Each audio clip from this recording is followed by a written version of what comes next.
Bismillahirrahmanirrahim. Assalamualaikum warahmatullahi wabarakatuh. Selamat siang, salam sejahtera bagi kita semuanya. Om Swastiastu, Namo Buddhaya, salam kebajikan. Yang saya hormati pimpinan dan anggota Dewan Perwakilan Rakyat Republik Indonesia, yang saya hormati pimpinan dan anggota Dewan Perwakilan Daerah, yang saya hormati Wakil Presiden Republik Indonesia, Bapak Haji Muhammad Yusuf Kalla, yang saya hormati pimpinan dan anggota lembaga-lembaga negara, yang saya hormati para Menteri Kabinet Kerja, Kepala Lembaga Pemerintahan, Panglima TNI, Kapolri, Jaksa Agung, Kepala BIN, hadirin sekalian yang berbahagia, serta saudara-saudara sebangsa dan setanah air. Kita patut bersyukur bahwa di tengah gejolak perekonomian global, pembangunan ekonomi kita selama 5 tahun ini telah menunjukkan capaian yang menggembirakan.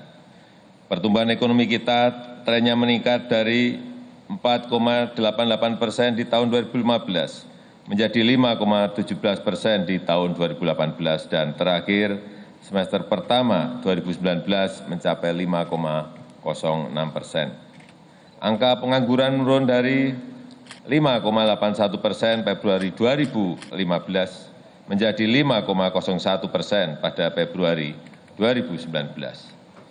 Penduduk miskin terus menurun dari 11,22% pada Maret 2015 menjadi 9,41% pada Maret 2019, terendah dalam sejarah NKRI kita.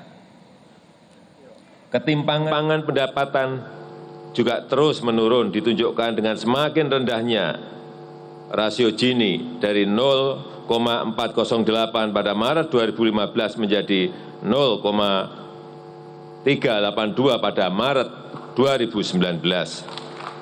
Indeks Pembangunan Manusia (IPM) naik dari 69,55 di tahun 2015 menjadi 71,39 di tahun 2018 atau masuk dalam status tinggi.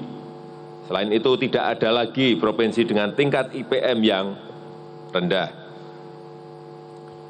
Logistik Performance Index naik dari peringkat 53 dunia di 2014 menjadi peringkat 46 di tahun 2018. Dalam Global Competitiveness Index, kualitas infrastruktur kita termasuk listrik dan air meningkat dari peringkat 81 dunia pada 2015 ke peringkat 71 di tahun 2018. Berbagai capaian tersebut tidak terlepas dari reformasi fiskal yang telah kita lakukan. Kita tidak lagi menggunakan pola money full function tetapi money follow program. Kita tidak lagi berorientasi pada proses dan output tetapi pada impact dan outcome. Kita terus mengelola fiskal agar lebih sehat, lebih adil dan menopang kemandirian kita. Namun kita tidak boleh lengah. Tantangan ekonomi ke depan semakin berat dan semakin kompleks. Ekonomi dunia sedang mengalami ketidakpastian. Beberapa emerging market sedang mengalami krisis. Beberapa negara sedang mengalami pertumbuhan negatif. Kita juga menghadapi tantangan perang dagang. Depresiasi nilai mata uang beberapa negara seperti Yuan Tiongkok, Peso, Argentina membuat kita harus waspada. Sekali lagi, harus waspada. Pimpinan dan anggota Dewan yang saya muliakan, saat negara-negara lain ekonominya melambat, ekonomi kita harus mampu tumbuh. Situasi krisis harus kita balik menjadi sebuah peluang. Oleh sebab itu kita harus jeli. Kita manfaatkan kesulitan sebagai sebuah kekuatan untuk bangkit, untuk tumbuh, untuk Indonesia maju. Salah satu kuncinya adalah dengan terus meningkatkan daya saing nasional, dengan bertumpu pada kualitas sumber daya manusia. SDM yang berkualitas merupakan modal penting memasuki era ekonomi berbasis digital. Berbagai program pembangunan SDM kita siapkan untuk memastikan bonus demografi menjadi bonus lompatan kemajuan. Kita bangun generasi bertalenta yang berkarakter dan mampu beradaptasi dengan perkembangan teknologi. Indonesia memiliki modal awal untuk bersaing di tingkat global. Jumlah penduduk kita nomor 4 terbesar di dunia. Sebagian besar penduduk kita berusia muda, kelas menengah kita tumbuh dengan pesat. Saya yakin dengan fokus pada peningkatan SDM, kualitas sumber daya manusia, Indonesia dapat segera mewujudkan visinya menjadi negara maju. Dengan tekad tersebut, tema kebijakan fiskal tahun 2020 adalah APBN untuk akselerasi daya saing melalui inovasi dan penguatan kualitas sumber daya manusia. Pimpinan dan anggota Dewan yang saya muliakan. Pada tahun 2020, pemerintah menyusun asumsi makro sebagai berikut. Pertama, pertumbuhan ekonomi akan berada pada tingkat 5,3% dengan konsumsi dan investasi sebagai motor penggerak utamanya. Inflasi akan tetap dijaga rendah pada tingkat 3,1% untuk mendukung daya beli masyarakat. Kedua, di tengah kondisi eksternal yang masih dibayangi oleh ketidakpastian, nilai tukar rupiah diperkirakan berada di kisaran Rp14.400 per dolar Amerika Serikat. Pemerintah yakin investasi terus mengalir ke dalam negeri karena persepsi positif atas Indonesia dan perbaikan iklim investasi. Dengan demikian, suku bunga SPN 3 bulan diperkirakan berada di tingkat 5,4%. Ketiga, harga minyak mentah Indonesia ICP diperkirakan sekitar $65 Amerika Serikat per barel. Dengan sensitivitas yang tinggi terhadap berbagai dinamika global, pemerintah terus memantau pergerakan harga minyak dan komoditas global. Keempat, melalui optimalisasi pemanfaatan sumber daya alam termasuk minyak dan gas bumi. Target lifting minyak dan gas bumi di tahun 2020 diasumsikan masing-masing sebesar 734.000 barel dan 1,19 juta barel setara minyak per hari. Seluruh gambaran perkiraan indikator ekonomi makro di atas menjadi dasar dalam penyusunan RAPBN tahun 2020. Ketua, para wakil ketua dan para anggota DPR RI dan DPD RI yang saya muliakan. Pada tahun 2020, pemerintah akan menempuh 3 strategi kebijakan fiskal, yaitu memobilisasi pendapatan dengan tetap menjaga iklim investasi, meningkatkan kualitas belanja agar lebih efektif dan dalam mendukung program-program prioritas, serta mencari sumber pembiayaan secara hati-hati dan efisien melalui penguatan peran kuasi fiskal. Sejalan dengan hal tersebut, kebijakan RAPBN tahun 2020 dirancang ekspansif, namun tetap terarah dan terukur. Ini sebagai wujud dari komitmen pemerintah untuk membuat APBN lebih fokus dalam mendukung kegiatan prioritas dengan tetap menjaga agar risikonya berada dalam batas yang aman. Sesuai dengan tema kebijakan fiskal tahun 2020, fokus RAPBN diarahkan pada 5 hal utama, yaitu: pertama, penguatan kualitas SDM untuk mewujudkan SDM yang sehat, yang cerdas, yang terampil, dan sejahtera. Kedua, akselerasi pembangunan infrastruktur pendukung transformasi ekonomi. Ketiga, penguatan program perlindungan sosial untuk menjawab tantangan demografi dan antisipasi aging population. Keempat, penguatan kualitas desentralisasi fiskal untuk mendorong kemandirian daerah. Dan kelima, antisipasi ketidakpastian global. Dengan fokus pada 5 hal tersebut dan berpatok pada karakter kebijakan fiskal yang ekspansif namun terarah dan terukur, maka defisit anggaran tahun 2020 direncanakan sebesar 1,76% dari PDB atau sebesar 320 7,2 triliun rupiah dengan pendapatan negara dan hibah sebesar 2.221,5 triliun rupiah serta belanja negara sebesar 2.528,8 triliun rupiah. Pimpinan dan para anggota Dewan yang saya hormati, dalam RAPBN tahun 2020, belanja negara direncanakan akan mencapai 2.528,8 triliun rupiah atau sekitar 14,5% dari PDB kita. Belanja negara tersebut akan digunakan untuk memperbaiki kualitas SDM dan melanjutkan program perlindungan sosial untuk menjawab tantangan demografi.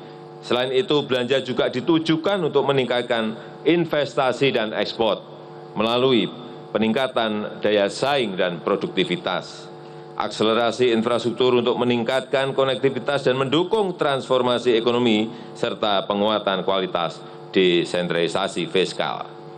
Sesuai dengan amanat konstitusi, pemerintah mengalokasikan anggaran pendidikan sebesar 20% dari belanja negara. Pada tahun 2020, anggaran pendidikan direncanakan sebesar 505,8 triliun rupiah atau meningkat 29,6% dibandingkan realisasi anggaran pendidikan tahun 2015 yang sekitar 390,3 triliun rupiah. Dengan anggaran pendidikan yang meningkat tersebut, diharapkan tidak ada lagi anak Indonesia yang tertinggal. Kemampuan dasar anak-anak Indonesia harus terus dibangun, mulai dari pendidikan usia dini dan pendidikan dasar, terutama untuk meningkatkan kemampuan literasi, matematika, dan sains, sehingga menjadi pijakan bagi peningkatan pengetahuan dan keterampilan anak di jenjang pendidikan yang lebih tinggi. Di jenjang pendidikan menengah dan tinggi, pemerintah merancang pendidikan dan pelatihan sesuai dengan kebutuhan industri, juga mencetak calon-calon pemikir, penemu, dan entrepreneur hebat di masa depan. Kebijakan untuk meningkatkan kualitas sumber daya manusia juga akan ditekankan pada perbaikan kualitas guru, mulai dari proses penyaringan, pendidikan keguruan, pengembangan pembelajaran, dan metode pengajaran yang tepat dengan memanfaatkan teknologi. Pada pendidikan dasar dan menengah dalam rangka pemerataan akses pendidikan dan percepatan wajib belajar 12 tahun, pemerintah melanjutkan program bantuan operasional sekolah BOS kepada 54,6 juta siswa pada tahun 2020. Selain itu, pemerintah juga melanjutkan program Indonesia Pintar dengan memberikan beasiswa hingga 20,1 juta siswa. Setelah pemenuhan wajib belajar 12 tahun, pemerintah juga merasa perlu untuk memberikan akses yang luas kepada anak-anak dari keluarga kurang mampu untuk mengenyam pendidikan hingga jenjang pendidikan tinggi. Hanya lewat pendidikan yang lebih baik kita dapat memutus mata rantai kemiskinan antar generasi. Oleh sebab itu, pemerintah pada tahun 2020 memperluas sasaran beasiswa untuk melanjutkan pendidikan tinggi kepada 818.000 mahasiswa yang berasal dari keluarga tidak mampu yang memiliki prestasi akademik melalui Kartu Indonesia Pintar KIP Kuliah, termasuk lanjutan bidik misi. Beasiswa KIP Kuliah ini juga diberikan untuk mahasiswa pendidikan vokasi dan politeknik, serta pendidikan sarjana pada program studi sains dan teknologi. Untuk meningkatkan akses keterampilan bagi anak-anak muda, para pencari kerja, dan mereka yang mau berganti pekerjaan, pemerintah pada tahun 2020 akan menginisiasi program Kartu Prakerja, di mana mereka dapat memilih jenis kursus yang diinginkan, antara lain coding, data analitik, desain grafis, akuntansi, bahasa asing, barista, agrobisnis, hingga operator alat berat dan yang lain-lainnya. Hadirin yang saya muliakan, sesuai dengan amanat Undang-Undang Kesehatan tahun 2009, sejak tahun 2016 pemerintah konsisten menjaga anggaran kesehatan setidaknya 5% dari belanja negara. Berbagai program kesehatan yang dilakukan pemerintah selama ini telah mampu meningkatkan pemerataan dan mutu pelayanan kesehatan masyarakat, seperti ketersediaan dan penyebaran obat, serta tenaga kesehatan di daerah, maupun akses rumah tangga terhadap sanitasi dan air bersih. Untuk memperkuat layanan kesehatan pada tahun 2020, pemerintah mengalokasikan 132,2 triliun rupiah untuk anggaran kesehatan. Sekali lagi kami ulang, pemerintah mengalokasikan 132,2 triliun rupiah untuk anggaran kesehatan atau naik hampir 2 kali lipat dari realisasi anggaran kesehatan tahun 2015 yang sebesar 69,3 triliun rupiah. Pada tahun 2020 kita terus melanjutkan program prioritas bidang kesehatan dengan memperkuat layanan dan akses kesehatan di fasilitas kesehatan tingkat pertama, diikuti ketersediaan tenaga kesehatan yang berkualitas. Penguatan program promotif dan preventif juga dilakukan melalui program pemenuhan gizi dan imunisasi balita, serta edukasi publik tentang pentingnya pola hidup sehat untuk menekan angka penyakit yang menular. Konvergensi program dan kegiatan percepatan penurunan stunting pada tahun 2020 juga diperluas mencakup 260 kabupaten kota. Program dukungan bagi kesehatan dan keselamatan ibu hamil dan melahirkan juga menjadi prioritas. BPJS Kesehatan dan Jaminan Kesehatan Nasional dibenahi secara total. Pemerintah juga terus memberikan perlindungan khususnya bagi 40% lapisan masyarakat terbawah sejak dari dalam kandungan hingga lanjut usia. Agar perlindungan sosial itu efektif dan efisien, pemerintah terus memperbaiki target sasaran, meningkatkan sinergi antara program dan melakukan evaluasi agar kebijakan berbasis bukti. Pada tahun 2020, pemerintah akan menyalurkan anggaran pada 96,8 juta jiwa penerima bantuan iuran JKN Jaminan Kesehatan Nasional, melanjutkan program Keluarga Harapan kepada 10 juta keluarga penerima manfaat, dan menyalurkan bantuan pangan non-tunai kepada 15,6 juta keluarga melalui kartu sembako. Dengan kartu sembako, keluarga penerima manfaat dapat membeli dan memilih bahan pangan yang lebih beragam, karena jumlah bantuan yang diterima meningkat dari 1,8 juta per keluarga per tahun dari sebelumnya sebesar 1,32 juta per tahun. Selain dari bantuan yang ditujukan pada keluarga tidak mampu, pemerintah juga hadir untuk melanjutkan program-program yang mendukung usaha ultra, mikro, dan UMKM. Semua ini didesain untuk memastikan unit sosial dan ekonomi terkecil di masyarakat, baik keluarga maupun UMKM yang memang membutuhkan uluran tangan, dapat tersentuh langsung oleh program pemerintah. Pimpinan dan para anggota Dewan yang terhormat, belanja negara pada tahun 2020 juga difokuskan untuk pengurangan ketimpangan antar wilayah. Oleh karena itu, kita akan melanjutkan pengembangan berbagai kawasan ekonomi di luar Jawa, melanjutkan industrialisasi dalam bentuk hilirisasi hasil tambang maupun perkebunan, dan mengembangkan beberapa wilayah metropolitan di luar Jawa supaya bisa menjadi sumber ekonomi baru.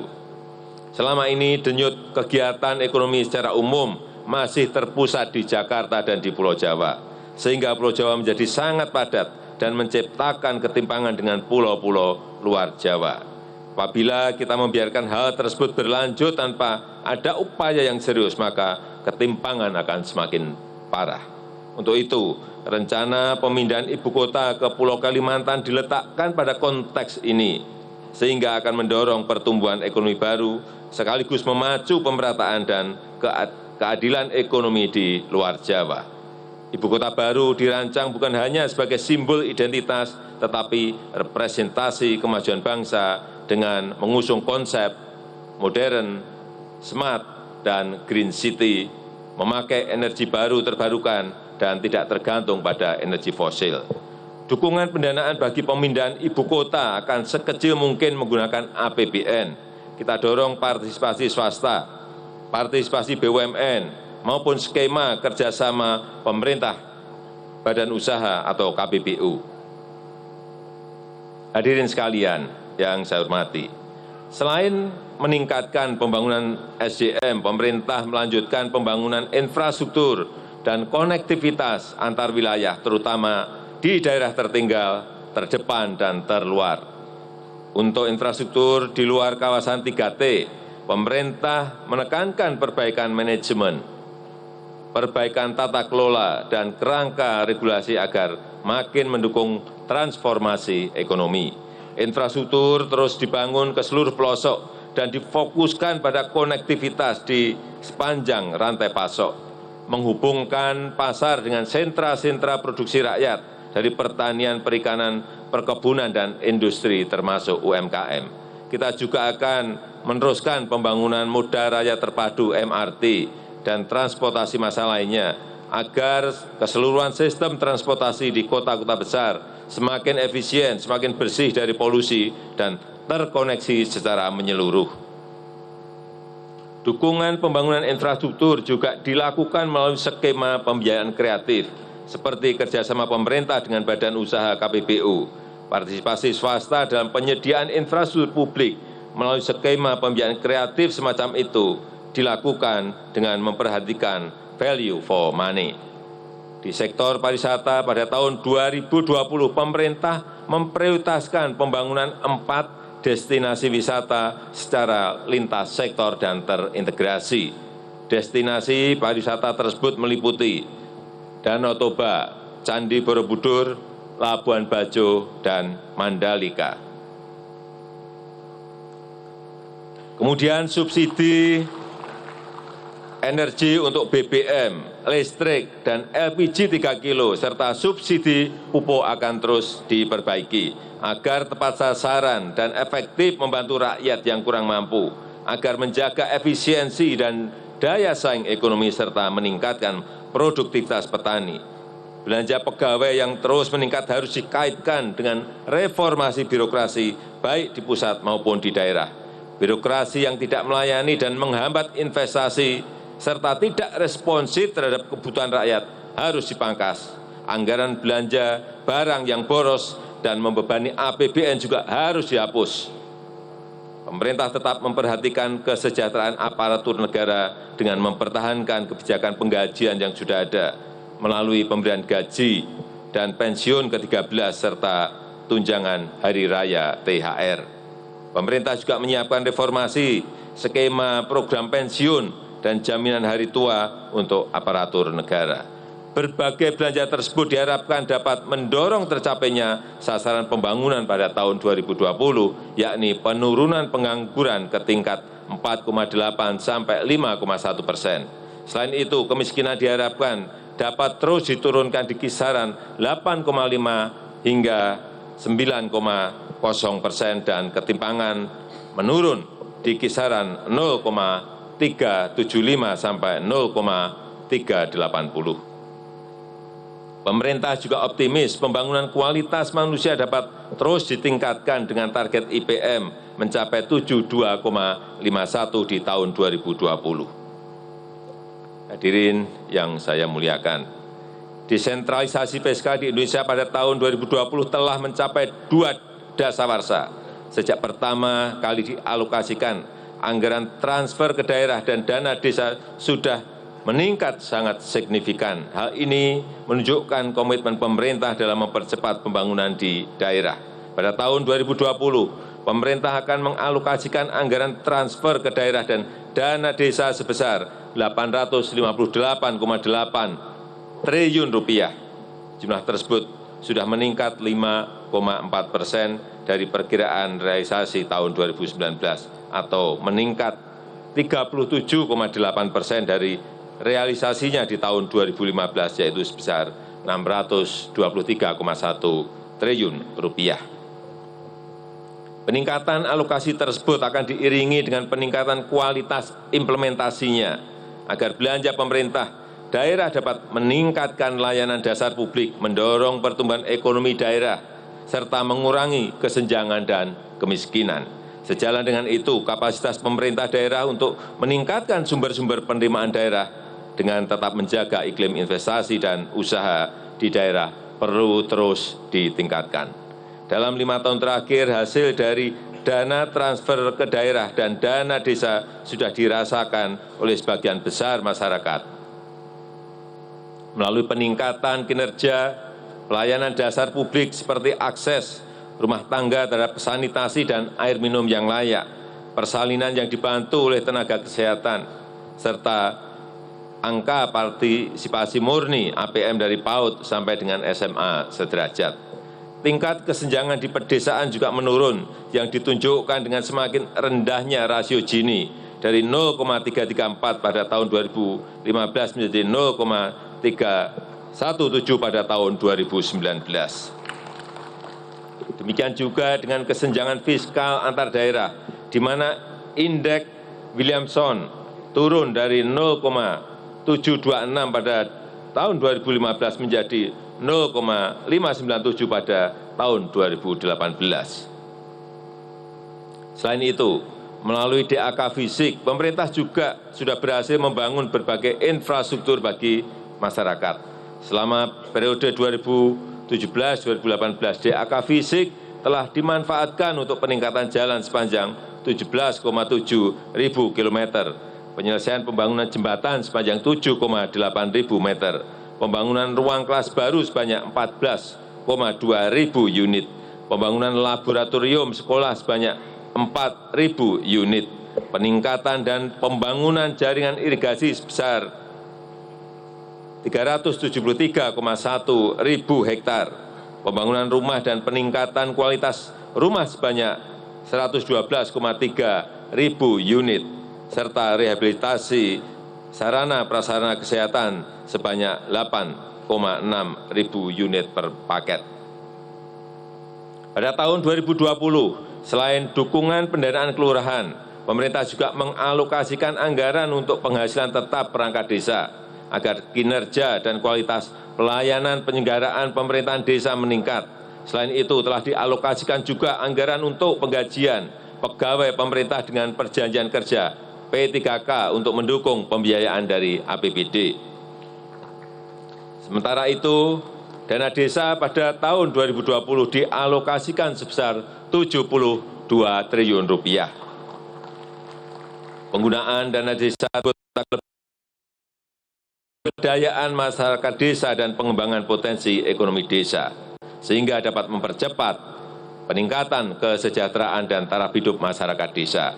Di samping itu, dana desa diharapkan dapat mendorong inovasi dan entrepreneur baru, sehingga produk-produk lokal yang dimiliki setiap desa dapat dipasarkan secara nasional, bahkan global melalui marketplace.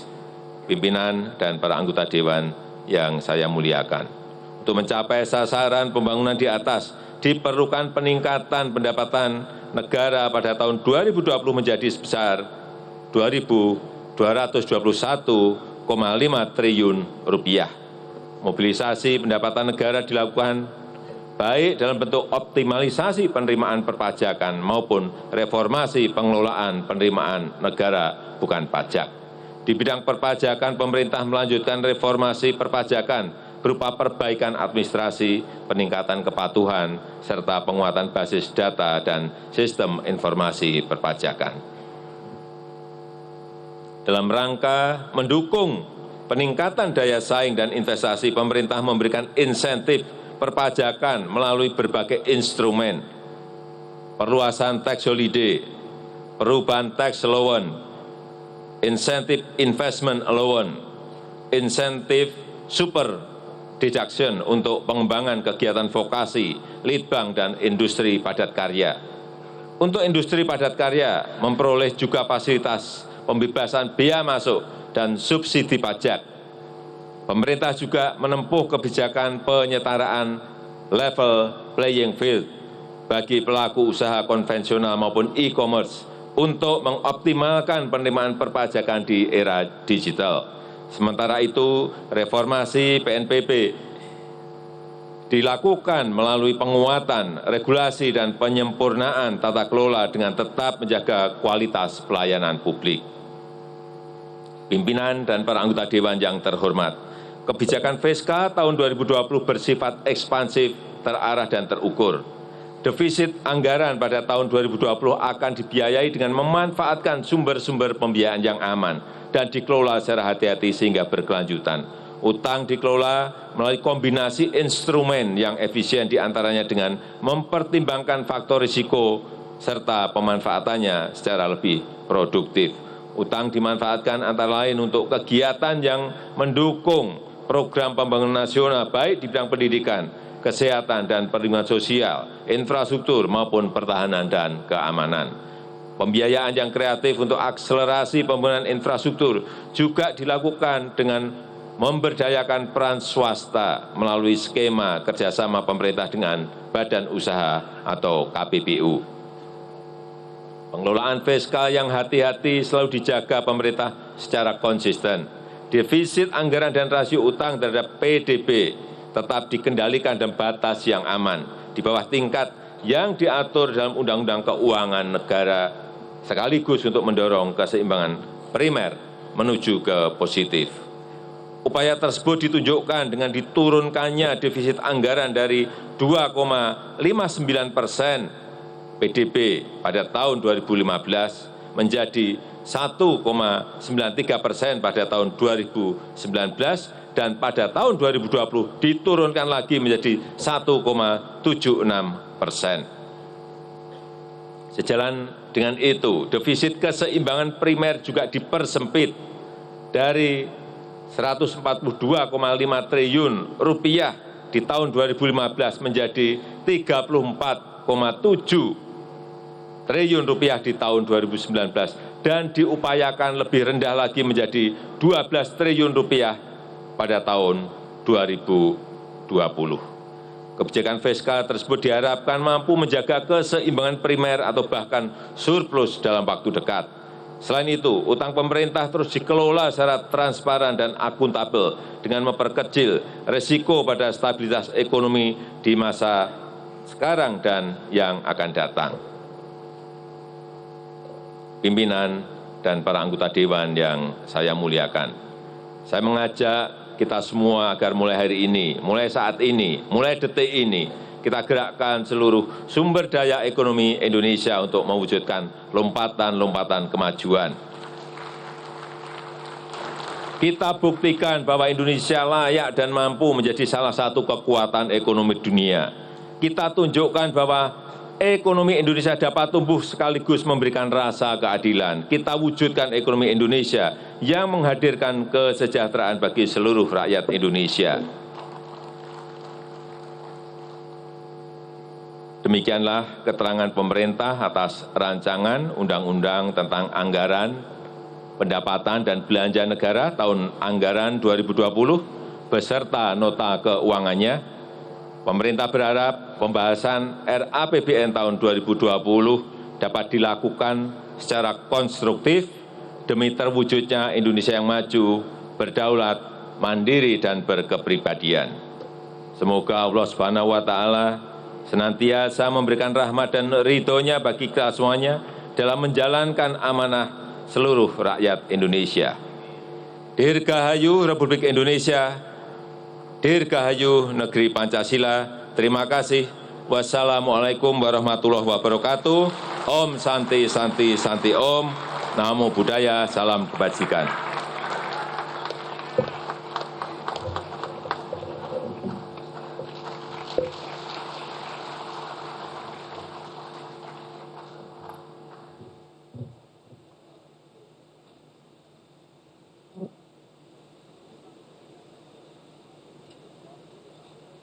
Persiapan